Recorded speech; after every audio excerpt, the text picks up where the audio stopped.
The Wind in the Willows by Kenneth Grahame and read by Ngamoko Nikora. In part 10 of The Wind in the Willows, Rat meets a seafaring rat and is almost lured into leaving home, but Mole convinces him to stay. Part 11. The Further Adventures of Toad. The front door of the hollow tree faced eastwards, so Toad was called at an early hour, partly by the bright sunlight streaming in on him, partly by the exceeding coldness of his toes, which made him dream that he was at home in bed in his own handsome room with the Tudor window on a cold winter's night, and his bedclothes had got up, grumbling and protesting they couldn't stand the cold any longer, and had run downstairs to the kitchen fire to warm themselves, and he had followed on bare feet along miles and miles of icy stone paved passages, arguing and beseeching them to be reasonable. He would probably have been aroused much earlier had he not slept for some weeks on straw over stone flags, and almost forgotten the friendly feeling of thick blankets pulled well up round the chin. Sitting up, he rubbed his eyes first, and his complaining toes next, wondered for a moment where he was, looking round for a familiar stone wall and a little barred window. Then, with a leap of the heart, remembered everything. His escape, his flight, his pursuit remembered. First and best thing of all, that he was free. Free! The word and the thought alone were worth 50 blankets. He was warm from one end to the other, as he thought of the jolly world outside, waiting eagerly for him to make his triumphal entrance, ready to serve him and play up to him, anxious to help him and to keep him company, as it always had been in days of old before misfortune fell upon him. He shook himself and combed the dry leaves out of his hair with his fingers, and his toilet complete, marched forth into the comfortable morning sun, cold but confident, hungry but hopeful, all nervous terrors of yesterday dispelled by rest and sleep and frank and heartening sunshine. He had the world all to himself that early summer morning. The dewy woodland, as he threaded it, was solitary and still. The green fields that succeeded the trees were his own to do as he liked with. The road itself, when he reached it in that loneliness that was everywhere, seemed like a stray dog to be looking anxiously for company. Toad, however, was looking for something that could talk and tell him clearly which way he ought to go. It's all very well when you have a light heart and a clear conscience and money in your pocket, and nobody scouring the country for you to drag you off to prison again, to follow where the road beckons and points, not caring whither. The practical Toad cared very much indeed, and he could have kicked the road for its helpless silence when every minute was of importance to him. The reserved rustic road was presently joined by a shy little brother in the shape of a canal, which took its hand and ambled along by its side in perfect confidence, but with the same tongue-tied, uncommunicative attitude towards strangers. "Bother them," said Toad to himself. "But anyhow, one thing's clear. They must both be coming from somewhere and going to somewhere. You can't get over that, Toad, my boy." So he marched on, patiently by the water's edge. Round a bend in the canal came plodding a solitary horse, stooping forward as if in anxious thought. From rope traces attached to his collar stretched a long line, taut but dipping with his stride, the further part of it dripping pearly drops. Toad let the horse pass and stood waiting for what the fates were sending him. With a pleasant swirl of quiet water at its blunt bow, the barge slid up alongside of him, its gaily painted gunwale level with the towing path. Its sole occupant, a big, stout woman, wearing a linen sunbonnet, one brawny arm laid along the tiller. "A nice morning, ma'am," she remarked to Toad as she drew up level with him. "I dare say it is, ma'am," responded Toad politely as he walked along the towpath abreast of her. "I dare it is a nice morning to them that's not in sore trouble like what I am. Here's my married daughter. She sends off to me post-haste to come to her at once. So off I comes, not knowing what may be happening, or going to happen, but fearing the worst, as you will understand, ma'am, if you're a mother too. And I've left my business to look after itself. I'm in the washing and laundering line, you must know, ma'am, and I've left my young children to look after themselves, and a more mischievous and troublesome set of young imps doesn't exist, ma'am.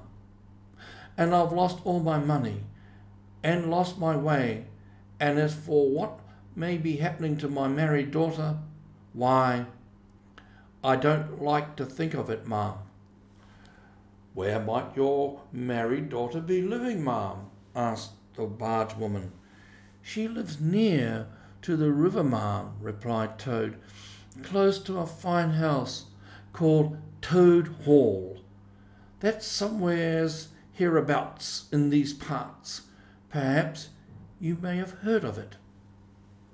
"Toad Hall? Why, I'm going that way myself," replied the barge-woman. "This canal joins the river some miles further on, a little above Toad Hall, and then it's an easy walk. You come along in the barge with me, and I'll give you a lift." She steered the barge close to the bank, and Toad, with many humble and grateful acknowledgments, stepped lightly on board and sat down with great satisfaction. "Toad's luck again," thought he. "I always come out on top." "So, you're in the washing business, ma'am," said the barge-woman politely as they glided along. "And a very good business you've got too, I dare say, if I'm not making too free in saying so." "Finest business in the whole country," said Toad airily. "All the gentry come to me. Wouldn't go to anyone else if they were paid. They know me so well. You see, I understand my work thoroughly, and I attend to it all myself. Washing, ironing, clear starching, making up shirts for gents for evening wear, everything's done under my own eye." "But surely you don't do all that work yourself, ma'am?" asked the barge-woman respectfully. "Oh, I have girls," said Toad lightly. 20 girls or thereabouts, always at work. But you know what girls are, ma'am. Nasty little things. That's what I call them." "So do I, too," said the barge-woman with great heartiness. "But I dare say you set yours to rights the idle creatures. And are you very fond of washing? I love it, said Toad. I simply dote on it. Never so happy as when I've got both arms in the wash tub. But then it comes so easy to me. No trouble at all. A real pleasure, I assure you, ma'am. What a bit of luck meeting you, observed the barge-woman thoughtfully.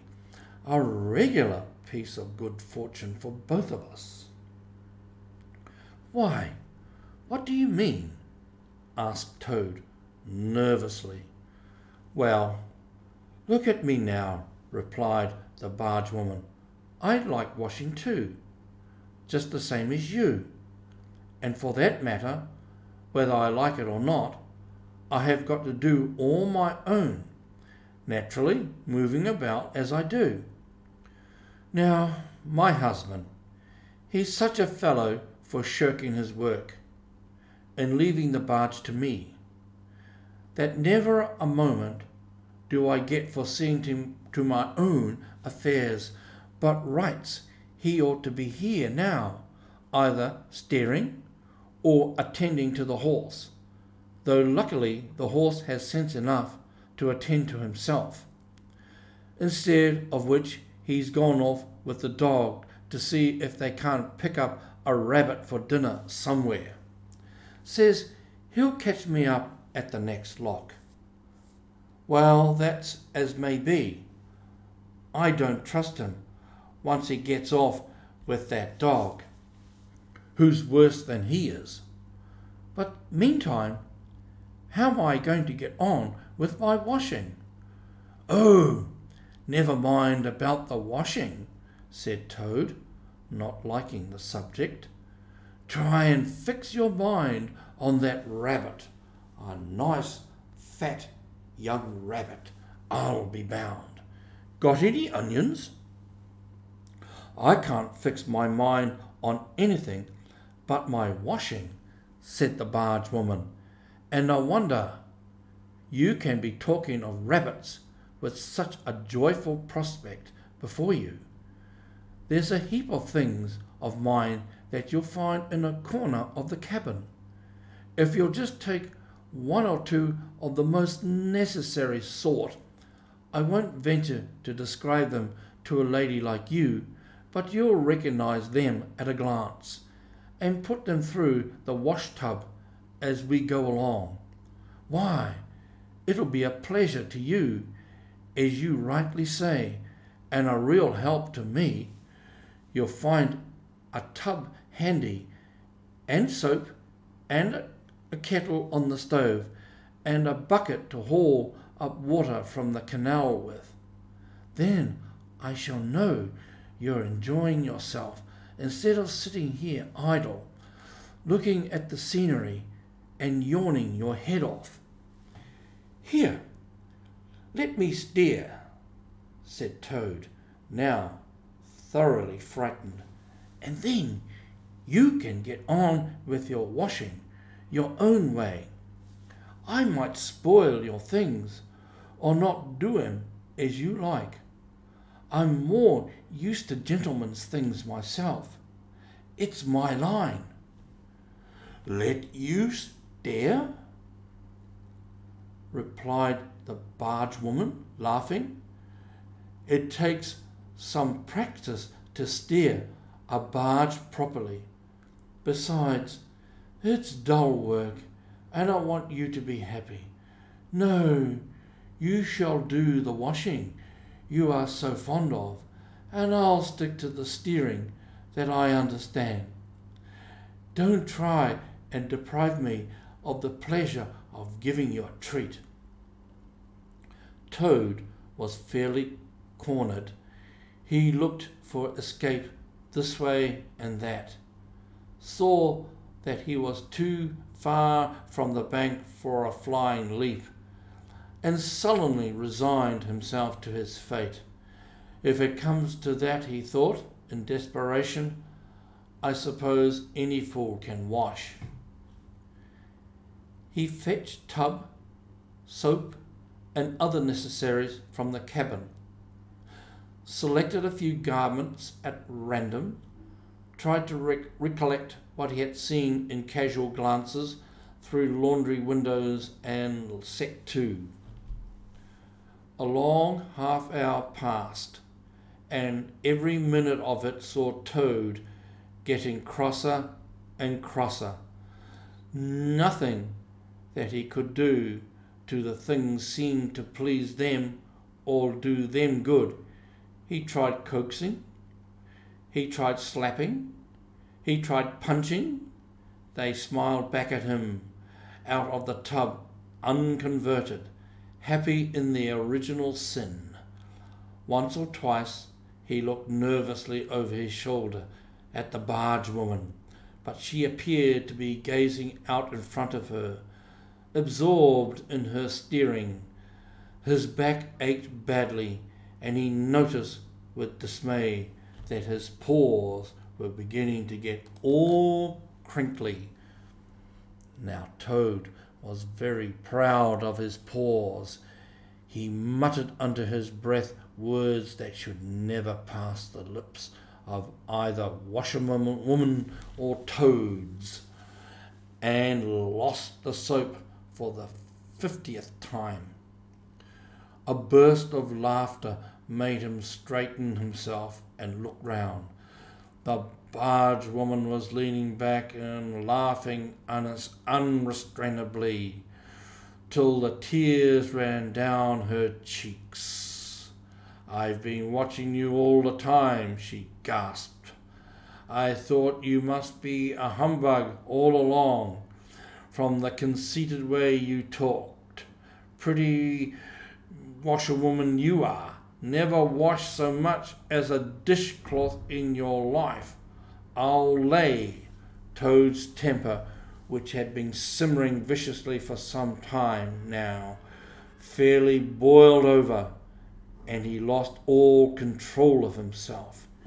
"You common, low-fat barge-woman," he shouted, "don't you dare to talk to your betters like that. Washerwoman indeed. I would have you to know that I am Toad, a very well-known, respected, distinguished Toad. I may be under a bit of a cloud at present, but I will not be laughed at by a barge-woman." The woman moved closer to him and peered under his bonnet keenly and closely. "Why, so you are," she cried. "Well, I never! A horrid, nasty, crawly Toad. And in my nice clean barge too. Now that is a thing that I will not have." She relinquished the tiller for a moment. One big mottled arm shot out and caught Toad by a foreleg, while the other gripped him fast by a hind leg. Then the world turned suddenly upside down. The barge seemed to flit lightly across the sky. The wind whistled in his ears, and Toad found himself flying through the air, revolving rapidly as he went. The water, when he eventually reached it with a loud splash, proved quite cold enough for his taste, though its chill was not sufficient to quell his proud spirit or slake the heat of his furious temper. He rose to the surface, spluttering, and when he had wiped the duckweed out of his eyes, the first thing he saw was the fat barge-woman looking back at him over the stern of the retreating barge and laughing, and he vowed as he coughed and choked to be even with her. He struck out for the shore, but the cotton gown greatly impeded his efforts, and when at length he touched land, he found it hard to climb up the steep bank unassisted. He had to take a minute or two's rest to recover his breath. Then, gathering his wet skirt well over his arms, he started to run after the barge as fast as his legs would carry him, wild with indignation, thirsting for revenge. The barge-woman was still laughing when he drew level with her. "Put yourself through your mangle, washerwoman," she called out, "and iron your face and crimp it. You'll pass for quite a decent-looking toad." Toad never paused to reply. Solid revenge was what he wanted, not cheap, windy, verbal triumphs, though he had a thing or two in his mind that he would have liked to say. He saw what he wanted ahead of him. Running swiftly on, he overtook the horse, unfastened the tow rope and cast off, jumped lightly on the horse's back and urged it to gallop by kicking it vigorously in its sides. He steered for the open country, abandoning the towpath and swinging his steed down a rutty lane. Once he looked back and saw that the barge had run aground on the other side of the canal, and the barge-woman was gesticulating wildly and shouting, "Stop! Stop! Stop!" "I've heard that song before," said Toad, laughing, as he continued to spur his steed onward in its wild career. The barge horse was not capable of any very sustained effort, and its gallop soon subsided into a trot, and its trot into an easy walk. But Toad was quite contented with this, knowing that he, at any rate, was moving, and the barge was not. He had quite recovered his temper now that he had done something he thought really clever, and was satisfied to jog along quietly in the sun, steering his horse along by ways and bridle paths, and trying to forget how very long it was since he had a square meal, till the canal had been left very far behind him. He travelled some miles, his horse and he was feeling drowsy in the hot sunshine when the horse stopped, lowered his head, and began to nibble the grass. And Toad, waking up, just saved himself from falling off by an effort. He looked about him and found he was on a wide common dotted with patches of gorse and bramble as far as he could see. Near him stood a dingy gypsy caravan, and beside it a man was sitting on a bucket turned upside down, very busy, smoking and staring into the wide world. A fire of sticks was burning nearby, and over the fire hung an iron pot, and out of that pot came forth bubblings and gurglings and a vague, suggestive steaminess.